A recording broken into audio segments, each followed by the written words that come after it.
The morning sun rose slowly over Uduka village, painting the sky with strokes of orange and gold.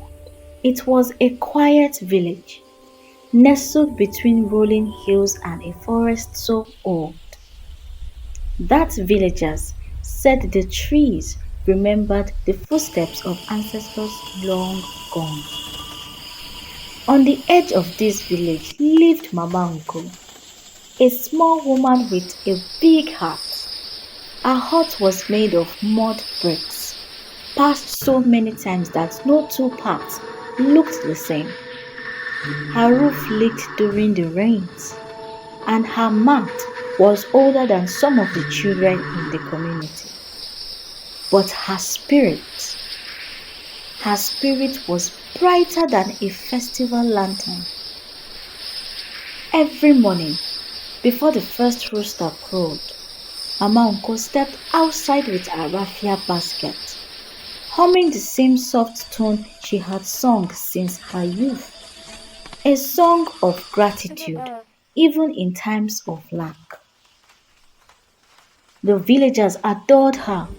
They always said, Mama Unko has nothing, yet she gives everything. But that season, Udoka was suffering. The rains had betrayed the village. The river had shrunk. Earth cracked. Fear whispered from hut to hut. Still, Mama Ungo carried herself with grace. She shared what little she had. She comforted the children, and she offered herbs and smiles to anyone who fell sick. But in truth, she was tired. Hunger weighed her down. Loneliness wrapped around her at night. One afternoon, as the sun dipped lower and the shadows grew longer, Mama Unko went into the forest to gather firewood. At first, birds chirped, leaves rustled, the wind hummed. Then suddenly, everything stopped. Even the forest felt like it was holding its breath. Mama Unko frowned. Eh, what is going on here? Then she heard it. A faint sound. A soft, trembling cry. Not human, not animal, almost spiritual. She followed the sound deeper into the woods. Her feet sank into moss. The cry grew louder, echoing, calling. Finally, she found it. Under a fallen branch, a small tortoise, pained and trembling. Its shell cracked, its legs weak. Mama Uncle gasped. Ah, my child, who has left you like this? She dropped her basket and pushed the branch. Her arms trembled. Her back ached. But she pushed anyway. Just when her strength almost failed, the branch rolled aside. The tortoise was free. It blinked slowly. Then its eyes glowed. And it spoke, a voice carrying the weight of the forest. Old woman, many have walked past today, but only you stopped. Mama Unko froze. Ah, what kind of thing is this? A talking tortoise? The tortoise bowed. What do you seek in return for your kindness? My child, Mama Unko whispered. Kindness is not work. It is who we are. I want nothing. The tortoise studied her gently. Then, because your heart is pure, take this. From beneath its shell, the tortoise pulled out a small wooden drum carved with ancient symbols, leather glowing softly like moonlight skin. Mama Uncle stepped back. What will I do with something like this?